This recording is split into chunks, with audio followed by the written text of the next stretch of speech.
for tuning in to the Illuminations Podcast. We love having you here. It is our mission to be a beacon of light on your journey towards conscious and mindful living. In our weekly episode, we bring you inspiring change makers in the field of spirituality, healing, personal growth, and wellness who share their insight and expertise so you can navigate your way to a happier, healthier, and more purposeful life. Hello, and welcome to another episode of Illuminations World Podcast. My name is Nia Roy.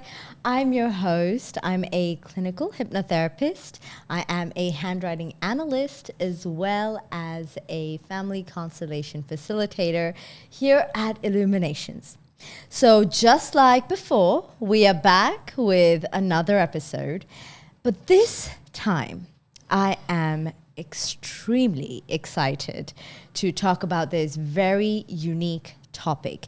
And the reason being is, you know, in life, I feel like if you've been down this path of your own healing journey, you've been to different kinds of therapies, whether it's through psychologists, through CBT practitioners or psychotherapists, whatever it is, these are all cognitive-based therapies, right?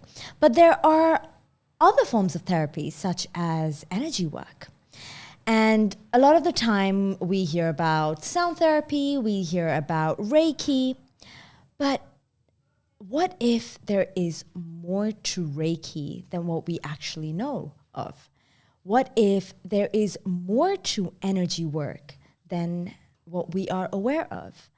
So to dive in deep, or in other words, to take a journey to the celestial world, I would like to invite my guest for today. His name is Gian Carlo. He has been here once before with another topic a while ago. He is the founder of Transcendental Quantum Reiki. And I cannot wait to get started with this episode, and let's begin. Welcome, Gian, to the show once again. It's such a pleasure to have you here. Hello, Nia. Likewise. It's a pleasure to be here again, the second time. And as usual, in your presence, in the presence of your energy field, there are lots of emotions going on. Okay. And yes, I'm here to talk about a particular energy modality, an energy healing method, which regards the quantum. And I've decided to call it Transcendental Quantum Reiki. Yeah. Okay. And why? Because we are living very particular times. Okay. I've realized that, as many of us have realized who is into spiritual healing and holistic practice, etc., that the energy of the earth is rapidly and radically changing, okay? And it is even related to ancient prophecies, of course, okay? Now, where does Transcendental Quantum Reiki come from? Well, it comes from this type of paradigm, because we are living a paradigm shift right now. We are moving from one-dimensional density to another. Okay. What does this mean? What does it mean that we are, what does this shift mean? And yeah, can we please have some clarity on this? Well, you know, this is metaphysical language, okay? And in TQR, who studies TQR should start to get used to this type of approach, okay? Because we're talking about the combination of science and spirituality, which is practically metaphysics. Right. That nowadays is also called quantum physics. It is the physics, the science of the consciousness. Right. Okay. And when I'm talking about paradigm shift, we're talking about, let's say, a process where we are changing. We are changing from one frequency to another. Now, let me describe. Since the year 2012, 21st of December, the Mayan prophecy predicted the galactic alignment. Okay. The Mayan prophecy. The Mayan prophecy. The Mayan prophecy predicted the so-called galactic alignment, where the sun will align itself with the core of the galaxy, okay? And many people were thinking about, the end of the world will occur, or aliens will arrive or whatsoever. Suddenly the next day we will all be crystal beings floating in the air and acting like brothers and sisters. But of course, the next day all of this didn't occur, of course, okay? Because we have to understand that, let's say that a phenomenon like this occurs every 25,000 years, okay? Because the solar system shifts or moves through the galactic plane like a wave every 25,000 years. And every 25,000 years we have this, let's say, galactic alignment with the center of the galaxy, which is Sagittarius B. The scientists call it, the scientists consider it a huge, ginormous black hole. Okay, but there is much more to a black hole, okay, because when we're going into the metaphysical perspective, we are living not only in a universe made of 4 main dimensional forces, which is light, sound, time, and space. We are living in a multiversal context. So this means that a black hole on metaphysical level, in the metaphysical perspective, is a portal towards higher dimensional universes. Right. And through these portals, each universe communicates with each other, okay? Sends energy to each other. It's as if that they are, let's say, it's as if that a very, very enormous, ginormous, beyond human comprehension, multidimensional level of communication or network between higher dimensional universes and lower dimensional universes is occurring through the phenomena of these huge portals, okay, these galactic portals. So the reason why we are not aware of these portals or dimensions, it's because of the limitations of our physical body, which can only perceive sound, space, light, sound, time, and space. Exactly. But you're saying that there are these other dimensions that us human beings, because of our limitations, we cannot perceive. But every 25 years... 25,000 years, yes, we have this alignment, or our galaxy is in alignment with this particular point that allows us to have access. Exact. And what happens when this happens? Well, now, when we look at the galaxy, the galactic plane, and we observe even a lake, and we throw a stone in a lake, and we see the concentrical waves expanding from, let's say, the impact of the stone with the surface of the lake. Yeah. This is what occurs on the galactic plane.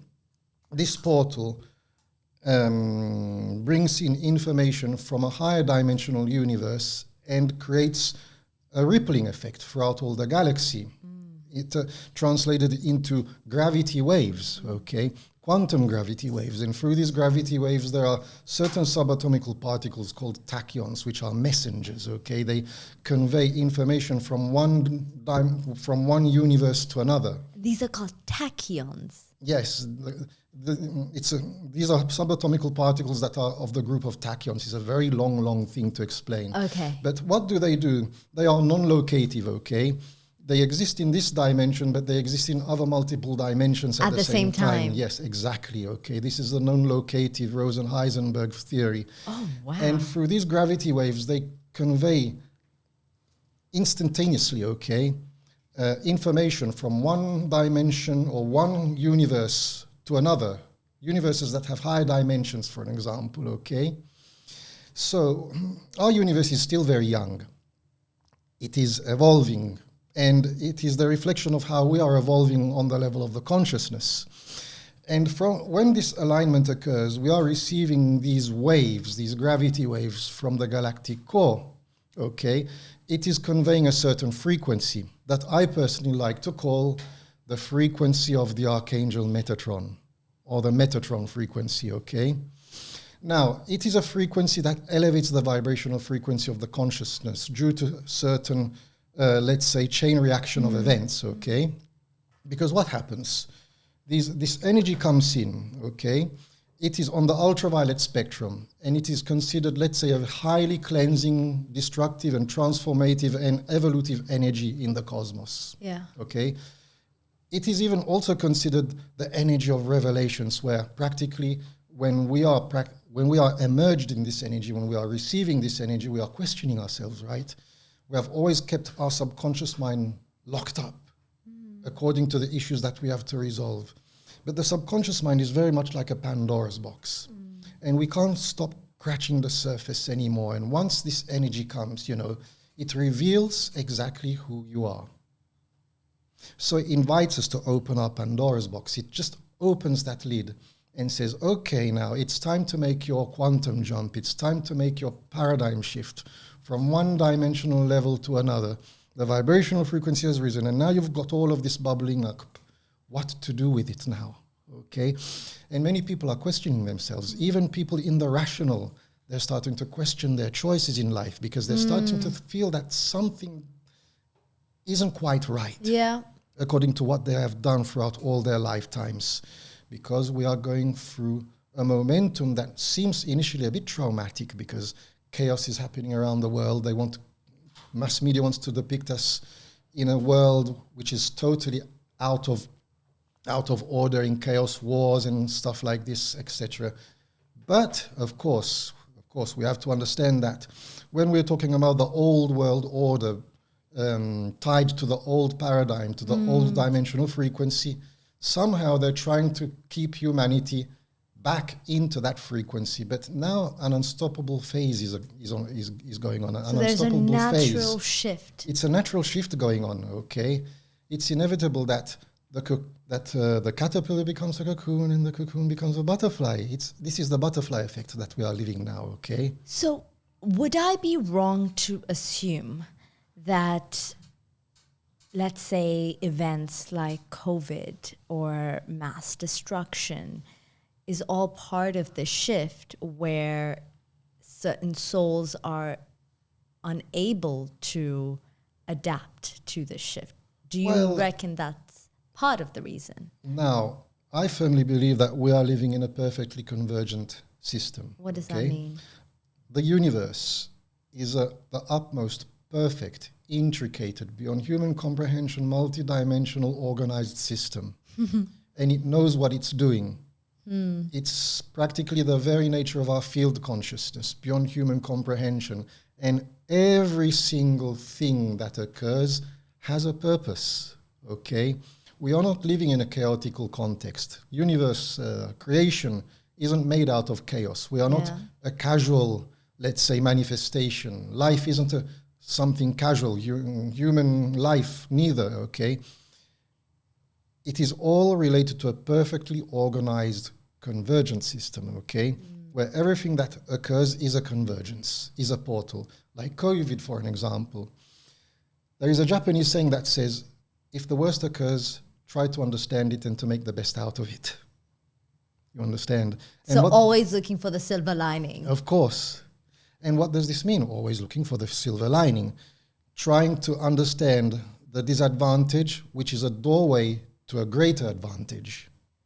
So it's like there are only certain qualities you can actually learn when you're going through the worst period, right? Of course. It's like if you want to learn swimming, you can't just read a book about it. You actually need to jump into the water. Yes, and you have to drink water as well. Even if it's salty or full of chlorine. Right.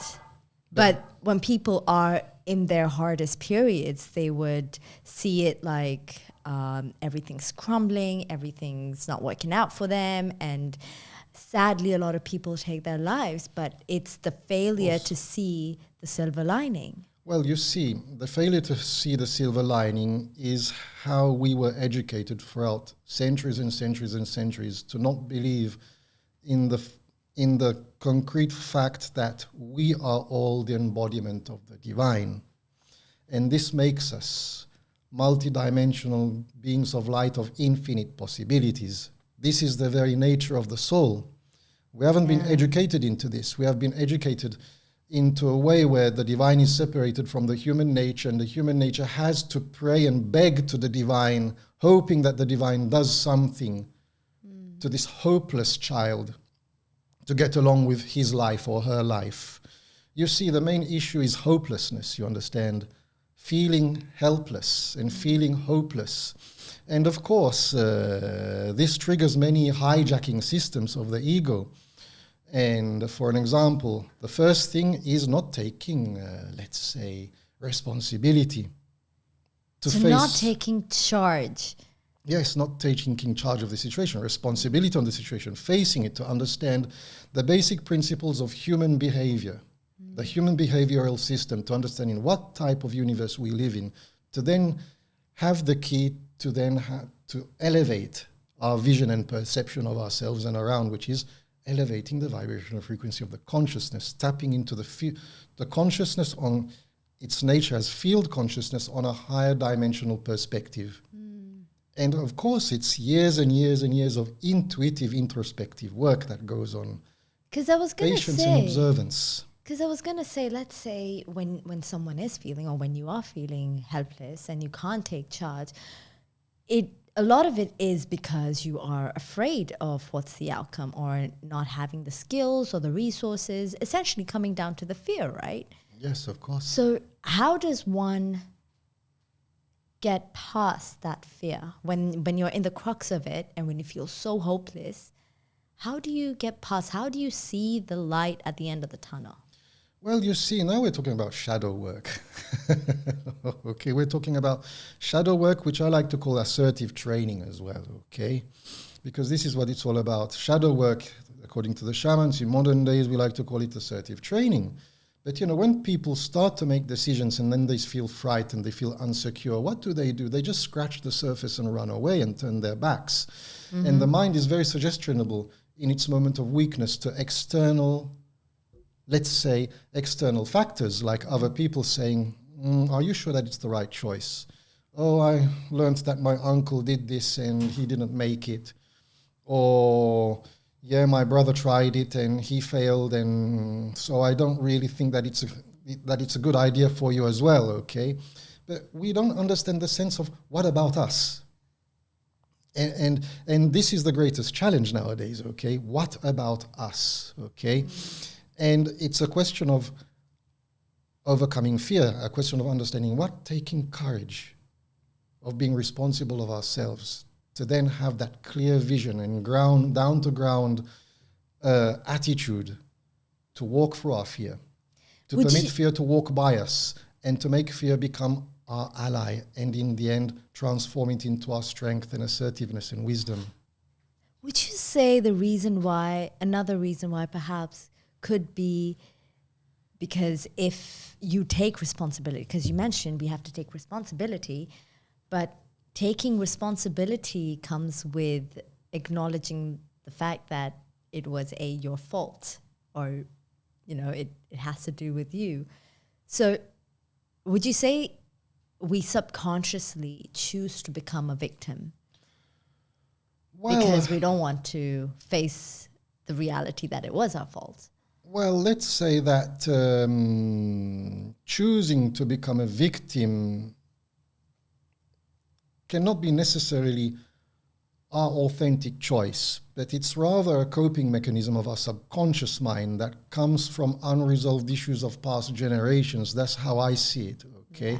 And now we're talking about epigenetics, because maybe my mother and my father couldn't succeed in something, okay? Right. Or they did, but they picked up something from my grandmother and my granddad, and it just passed on to me, okay? And now, whenever I make a decision in my life, my mind goes in one way, the conscious mind says, I want to go right, and my subconscious mind, which is the hugest chunk, goes left, you understand? Because I don't understand the mechanism of my true self, which is telling me, why don't you go right with your conscious and your subconscious? There is the lack of being congruent in life, okay? Why? Because you don't believe in yourself. You have fear not to make it. Why? Because behind all of this, there is the failure of your great-great-granddad, or there is the failure of your mother, and it goes back to generations. So you have to dwell within yourself to understand this and resolve and remove those ghosts from the roots, okay? Right. And then suddenly you start to change attitude. You gain a different perspective of life. You become more assertive, okay? And you're not in the role of the victim anymore, but you're standing up to yourself, and you're walking up to yourself, and you are walking the talk. I love that. I love that. And this is a very fundamental key of self-realization that then opens the doorways of the universe to other possibilities, of course, okay? Now you are let's say, applying yourself as a multidimensional being. I was going to say. You are a walking soul and talking soul enlightened by the Spirit. Okay, let's put it this way. So now that you've introduced the topic of multidimensional being, right? We can't just be the only being in this world, in this galaxy, in this universe, right? Now, the $1 million question is, Oh, okay. are there other beings just like us? And what are these other beings, if so? Are they aliens? Where do they exist? Can we see them? Now, all I can say that our DNA is the summarization of the whole entire universe, okay? And we have all sorts of elements from the universe in our DNA. So there is a bit of something else and somewhere else within our DNA, okay? But fundamentally important thing that we are human beings here on Earth. Yeah. That is fundamental, because we can't roam around on Earth in this new age perspective thinking that we are the embodiment of an alien being, okay? Yeah. Because this is a lack of responsibility, honestly. This is hijacking. Interesting. It's hijacking the true essence of who you are and self-realization according to how you are made to live on planet Earth. Okay? You see. So when we see these higher dimensional beings, because we are not alone, okay, we're not alone. They do exist. I have had experience, and this is where TQR comes from, okay? And if I have to talk about Transcendental Quantum Reiki, all I can say is that, okay, since my childhood, I have seen things. It's a family thing as well, okay? I remember you mentioned. Yes, but, when the time came for me to understand the knowledge of Transcendental Quantum Reiki, which in the time wasn't called Transcendental Quantum Reiki, but Transcendental Quantum Healing, okay? The Reiki arrived after an episode in USA, okay? But anyway, I used to live years and years ago, I used to live in a very isolated house on top of a hill in the north of Italy. Very beautiful and lots of land. I had horses as well. And to reach that house, there was only one road. And in the wintertime, you were isolated. So you had to come up and cut the wood. You had to cut the wood to get the heating going, okay? But it was a good lifestyle in those times. And I had a dog, okay? And it was a small Scottish Cairns Terrier, a bit like a West Highlander, okay? And at 3 o'clock in the morning, this dog comes and says, John, makes me understand, John, wake up. What? You have to take me out. At this time, I have to take you out. Yes, we have to go to the other side of the hill because there's something waiting for us. I understood the message. And I wanted to sleep, and this dog insisted. So I said, okay, let's go then. I woke up and put myself in pyjama, and the dog just pulled me to the other side of the hill where there is absolutely nothing, just a house and there nothing, just a plain, okay? And suddenly I saw them, okay? I encountered them finally. I used to always feel their presence since my childhood, imagine them in my mind, because the mind, we have the gift of imagination, okay? And we should never underestimate our gift of imagination, because it gives us the interpretive power on a three-dimensional, comprehensible way of how to interact on a higher dimensional level, okay? Field consciousness operates with the power of imagination. Anyway, I encountered them. They were there, waiting. And in the sky, I saw this very strange vehicle of light. But it's not But it's not like the classical UFO. Right. Because forget about these UFOs that they show you on YouTube, on TV and movies. No. Most of these disc-shaped metallical UFOs or triangle shapes, these are man-made, okay, because there are secret projects going on. It's a long story. Yeah. Or let's say it's backup technology from, let's say, from races that have been communicating and collaborating with the old order of humanity in Yeah. secrecy, okay? And Yeah. they're making these experimental vehicles. No, nothing to do with this, okay? We're talking about a higher dimensional vehicle, okay, which is called the Merkaba, okay? Vehicle of light. And you only see it partially. You don't see it in its entire form. It's as if that someone is poking its finger into the surface of the water, and you're this Japanese fish swimming in shallow water, and you only see the tip of the finger, you understand? Right. And it had a very sacred geometrical form, and it was constantly moving like a fractal, irradiating all sorts of rainbowish colors like the aurora borealis. And it was moving like a fractal, constantly transforming and moving, because we're talking about multidimensional manifestation beyond human And you comprehension. could see this. It was just there. Wow. And out of this vehicle, there were these 5 beings. They decided to manifest themselves vaguely in humanoid form, but they were very tall, very lean, very elegant. The way they used to move, you can go to a show where you can see a classical dancer moving, okay? But these beings, the way they move, the elegance, the beauty, you understand, and the energy that you feel, the love, the peace, you understand, it was just And you weren't scared overwhelming. when this happened. No, because in the presence of this fear, of their energy field, the fear just automatically evaporates away. Wow. The dog was in trance, was like a statue, wasn't animated anymore, And was he in trance. didn't It's as if bark? that time was stopped. Wow.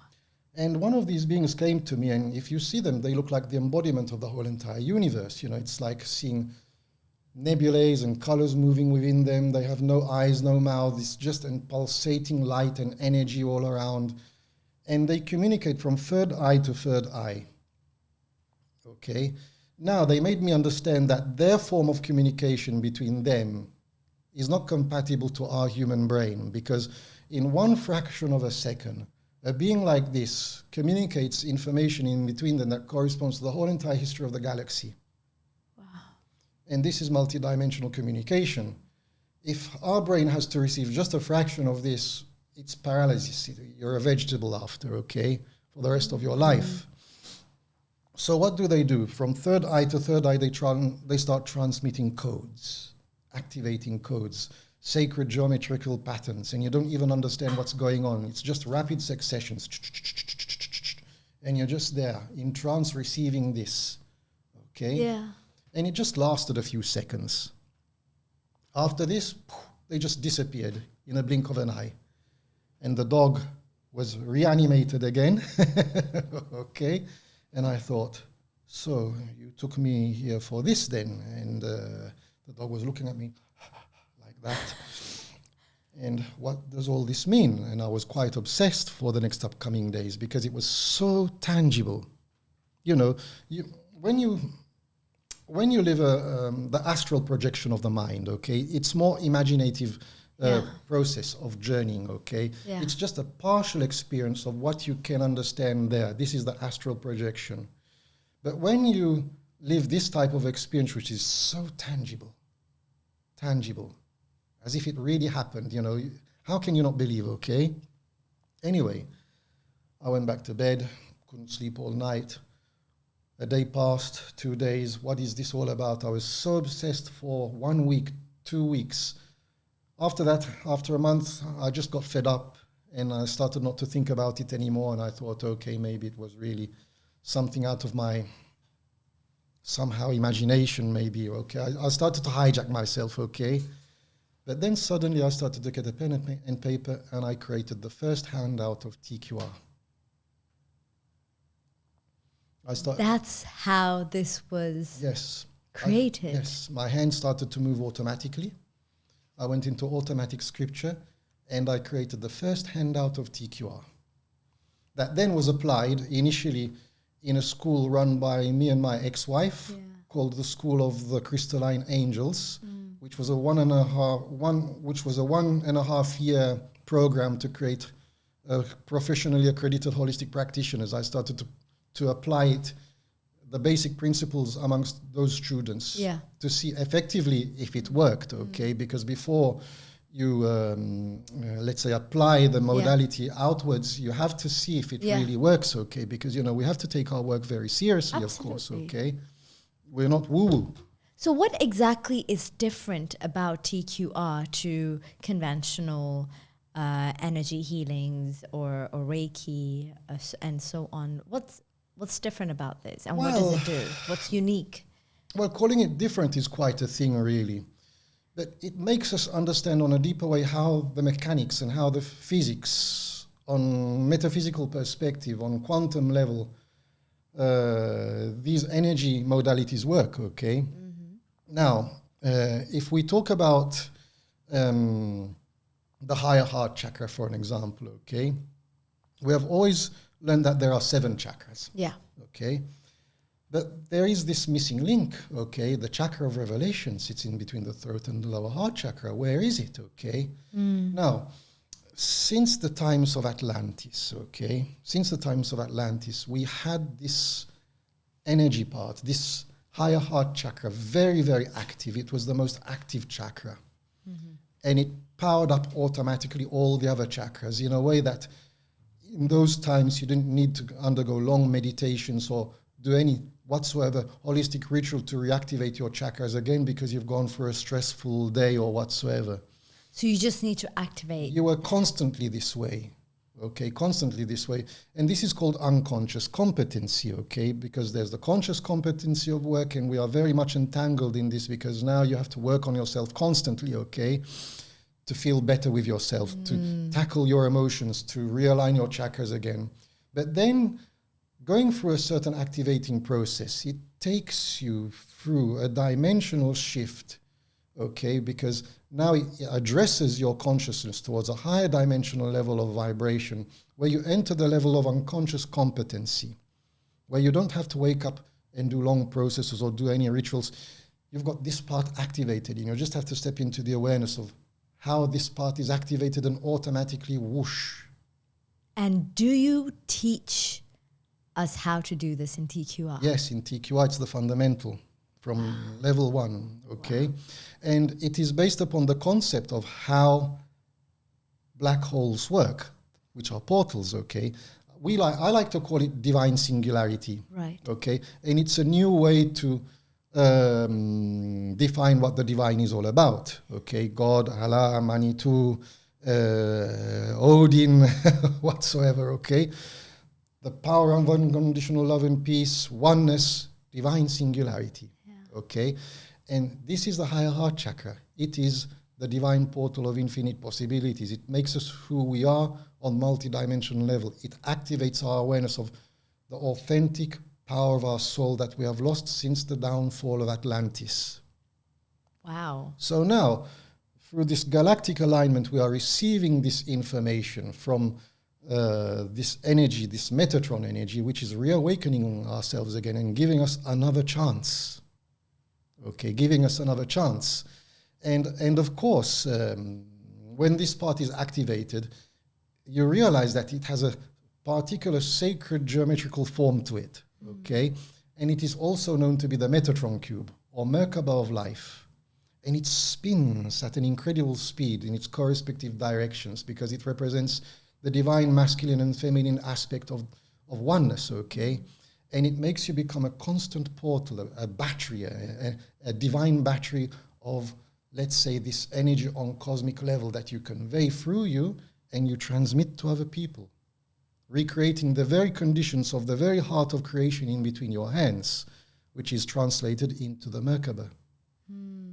So what kind of, if let's say someone wanted to come to you, what kind of issues or problems can someone come to you with, and what would be the outcome of it? What would a session look like with you?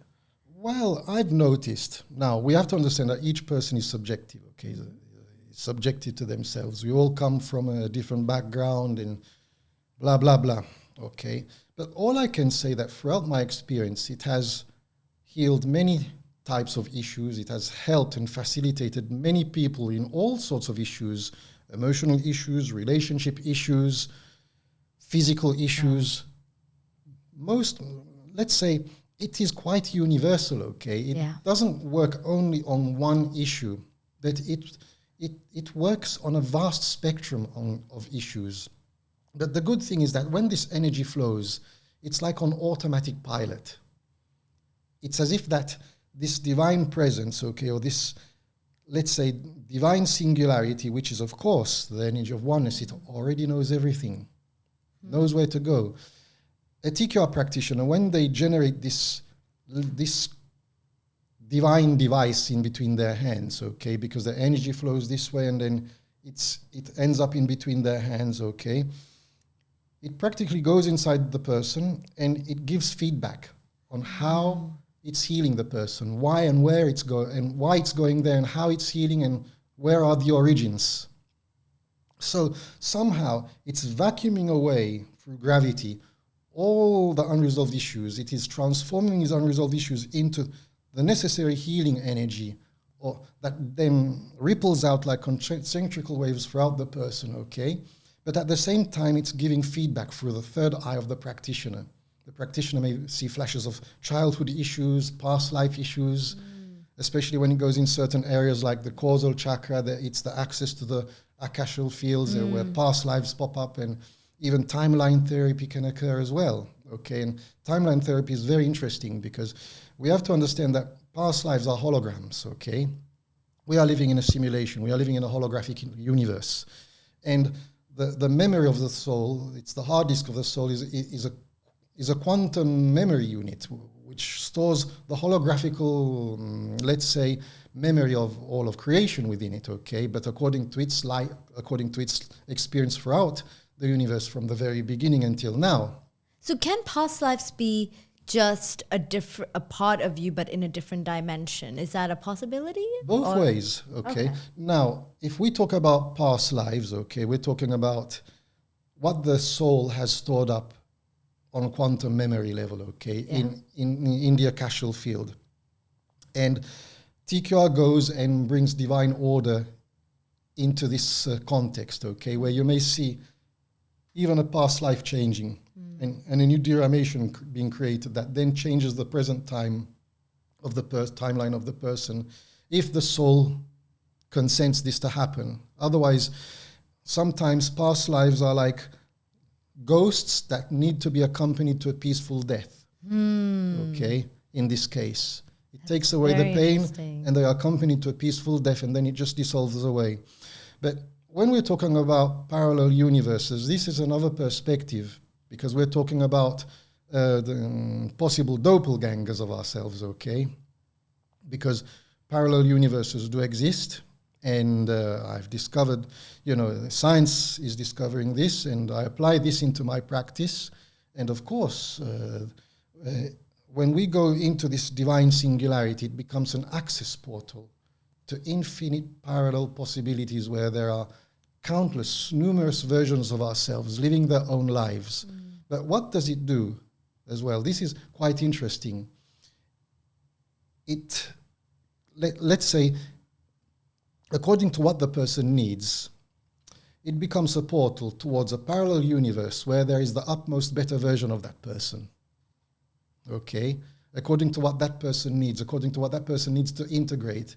And it creates an upgrading effect on DNA level. Do you think this is what happens during therapy sessions? Yes, it happens. I've seen it happen as well. And it's amazing how you see people change as well. Yeah. Especially their attitudes. Because attitude is the main thing, is the mainstay. Wow. Gian, this has been, I think for lack of better words, mind-blowing. Well, it is. It sounds like science fiction. It does, but it is what it is.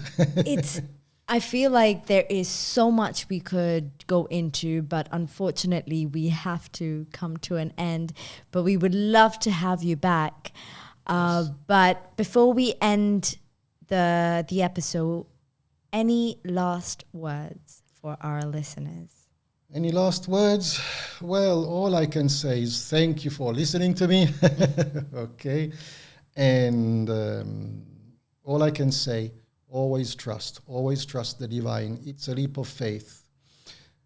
an advice is that, okay, you come to a holistic practitioner and you ask, what are the benefits of this method? Okay. But you have to realize as well that beyond asking the question of what are the benefits of this method, what is a leap of faith all about? Okay. Because with this leap of faith, you don't question too much, but you know that your soul has taken you there. And if you believe in this fact, it's a question of, okay, I am ready to receive. And when you are ready to receive, of course you receive. And what you receive is the paradigm of your, let's say, of your authentic change. You are on the pathway of authenticity. I love that. Yes. So thank you to all of you for tuning in once again. We will be back with another episode with another speaker. Until then, take care and live light. Thanks so much for listening. If you enjoyed this episode, we'd love to have you tune in again next week as we discuss more engaging topics on relationships, health, career, self-care, and spirituality. If you'd like to help support this podcast, please share it with others, post about it on social media, or leave us a rating and review. We'd be extremely grateful. To catch all the latest from us, you can also follow us on Instagram at Illuminations World or visit the Illuminations World YouTube channel for more inspiring content. See you again next week, and until then, live light.